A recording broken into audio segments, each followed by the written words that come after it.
Hi there team, Coach Alexa here. Another strength training for runners video, but this time we're working on the stabilising glute muscles. So I don't know whether you've either noticed yourself perhaps in race photos or other runners when you've been out running who've maybe got a little bit of their knee coming in and the foot flicking out as they run. So this kind of thing happens. Now if you look at that movement when I'm doing it, that movement is actually coming from the hip. That leg is rotating inwards from the hip, which is causing that foot to flick out. In the majority of cases, and obviously, it's best to get a full assessment from a coach or a physio to really get to the bottom of what's going on, but in the majority of cases I find it's a lack of control and stability in the stabilising glute muscles that run that way, from this bony bit on the outside of your hip to the bottom of your low back on your sacroiliac joint. These muscles not being active or strong enough that are causing that problem. So these exercises will help to control that movement. The reason we want to control that movement is that the knee particularly really doesn't like rotating and sideways forces. So you can reduce, potentially runner's knee and any sort of knee niggles when it comes from running by allowing the knee to just be bending and straightening, which it loves and which it's really good at, and not have to do all these different sideways movements that we're asking it to do if the muscles controlling that hip movement aren't strong enough. First couple of exercises I'm going to give you are really good to do with a gym band, a circular gym band, so either a length that's been tied in a knot, or you can buy packs of ones that are just little kind of round gym bands already. If you've not got one, you can still do exactly the same exercises, and I'll show you a different alternative for a bit of extra challenge. So to start off with, you want to pull that band so it's just up above the knees. We're going to start tiny bend in the knees, like a little bounce in the knees, and feet just wider than hip width, near the shoulder width apart. One of the keys to this exercise is keeping a little bounce in the knees. If you start straightening the knees, you're kind of cheating a little bit, so keep the bend in the knees. And the other one is imagining you've got a torch beam or a headlight on each of those knees, and you want those torch beams to be facing forward all the time. So you don't want them to start facing into the middle. You also don't really want them going into sort of John Wayne mode and facing out to the side. The knees facing forwards all the time. Doing these at home, it's a really good idea to do them in front of the mirror. You can watch what those knees are up to. Okay, so in that start position, knees forward, slightly bent. All we want to do now is take a step to one side and back again. Really slow and controlled. I see a lot of people doing very kind of fast and furious versions of this. The slowness adds more resistance to the exercise, more challenge to the exercise. Particularly when you're stepping the foot back in, you resist the pull of that elastic band. It's really easy to let the elastic band go ding, pull your leg back in, but actually we want to resist that movement, and that's strengthening those glute muscles in a different way to make them better at controlling that leg movement when you're running. So as with many of these exercises, the best way to do them is for either between 8 to 10 reps or 12 to 15, building up to 12 to 15 reps, 30-second rest, and then do that twice more, so you're doing 3 sets in total, or time it for 30 seconds. So either way. If you've not got a band, the next best thing to do in this exercise, or to do a version of this exercise, is to be up against a radiator, a wall, a chair or something like that. You want to take one foot off the floor, and all we're doing here, it looks like I'm not really doing a lot at all. This knee really pushing that way into the wall. That leg is now working really hard to stop me falling over that way.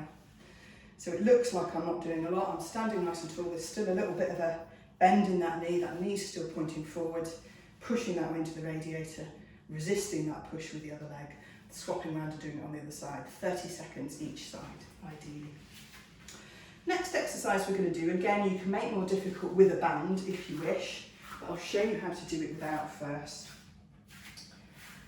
So with this one, again we're standing on one leg, and what we want to be doing with a slight forward bend in the body is tapping the leg, really squeezing the glute out behind us. Doing this 8 to 10 times, and then we want to be tapping out at 45-degree angle, so that leg is going backwards and out to the side. Yeah, and then tapping outwards to the side. Now this is a reasonable degree of challenge when you're doing it like this, nice and slow, controlling that movement. More of a challenge when you've got that band around your leg to add resistance. So if that's something you've got available, then that's a really good addition to make. So straight back, 8 to 10 times, out at a 45-degree angle, and then out straight to the side. With both of those first two exercises, if you have got a band around the knee, is a step up from doing them with no band at all. And then around the ankles makes it even more of a challenge. Or if you've got a set of bands, you can obviously go up the resistance levels of those bands to progress it.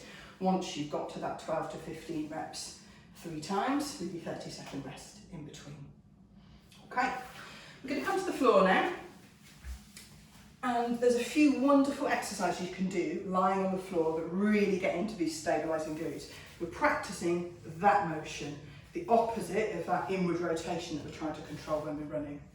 So you can either do this up against the edge of a mat, or maybe a rug on the floor, or with your back against the wall. And the first one we want to do, we want to get the soles of the feet lined up with the edge of the mat, and then the back of the pelvis and the spine lined up with the edge of the mat. So from here, feet together, pelvis rock steady, facing up towards the ceiling, perpendicular to the floor, hand out here for balance. It's lifting and lowering this top leg. So again, if this feels easy and you can easily get up to the 12 to 15 reps 3 times with a 30 seconds rest, then you add the elastic band around the knees. Okay? The next one, to get to the next portion of this big muscle that we're working into, hips at 90 degrees, knees at 90 degrees, and exactly the same. So same move, but legs almost like you're sitting on a chair here. Shins, thighs, and back right angles to each other. Okay? Then the version of this that gets into the final set of these muscle fibres, keeping that leg balanced, but this is just for bent, but this is just for balance at the moment. This hand's on the floor still. You'll need to work harder and just pull that belly button back to your spine to engage the abdominals in this one, because we're going to move the whole leg, which is more challenging. So this top leg is straight, and we lift it up as far as it'll go, and back down again. As far as it'll go, without anything else moving.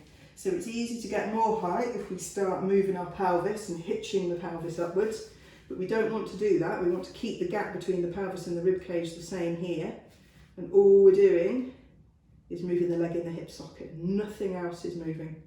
And you should really start to feel that in the muscle that runs across the top of the back of your pelvis. Again, aiming for 8 to 12, 3 times, with a 30-second rest in between each one to start with, and then gradually building up the reps. And you can make all of those 3 exercises more challenging by adding a band around the knees if you've got one. Final thing to do is we're going to go into bridge pose. So here, I want a little bit of time to set up so that both shoulders are nice and flat and relaxed on the floor, arms out to the side, feet tucked relatively close to your bum, hip width apart.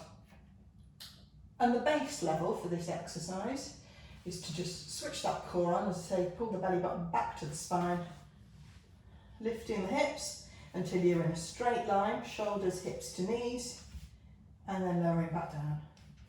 Every time you do this, squeezing that bum. It's an exercise where if you've got enthusiastic hamstrings, they can have a tendency to take over. So once you're up there, just check. Are your hamstrings feeling tight, or is your bum muscles feeling tight? Should be the bum feeling more solid, like it's doing more in this exercise. If it's not, what you can do to help with that is just lift the balls of your feet off the floor, lifting and lowering the hips in exactly the same way. And then there's a couple of ways that we can progress this on. The first of which, again, if you've got that exercise band, pop the exercise band around the knees, just works into those stabilising muscles at the same time. The other one is starting to stagger the distance of the feet. So stepping 1 foot away just slightly from the hips, and that leg that's remaining closer to you is now going to be doing sort of 70 or 80% of the effort, as opposed to it being a 50-50 split between the two legs. And then that, once you've got maybe the hang of that version, eventually you can lift that leg completely off the floor. The key though is that this pelvis needs to be staying completely level. So if you're doing this exercise and that pelvis is dipping to one side, or you're wobbling, then progress it back and put that foot back on the floor and nail the technique. The pelvis is going straight up and down, no wobbling side to side. And both sides of the pelvis, if you put your fingers on your hip bones here, are staying nice and balanced. If you had a sort of a rolling pin balanced across your pelvis, it wouldn't be dipping, it would be staying completely flat as it went up and down. Okay, so that's a really good set of exercises to do to help with those stabilising glute muscles. So as I say, if you've got those knees perhaps rolling inwards a little bit, if you've had any sort of calf, ankle or knee pain in running, they're a good set of exercises to do, and preventative as well. If you've noticed on those race photos you've got that little bit of foot flick as you're running, this is a great set of things to work on. Just to recap, we want to be doing 10 to 12 reps to start with, just to build up. Push that if you can up towards 15. You want to be doing 3 sets of those with 30 seconds rest in between each one. And just making sure that you're doing them all with good form. If you get to sort of 6 reps in your final set and everything's really wobbly, then just knock it on the head. The purpose is to do them slowly, with control and with really good form. Hope that's helpful. Let me know any questions in the comments.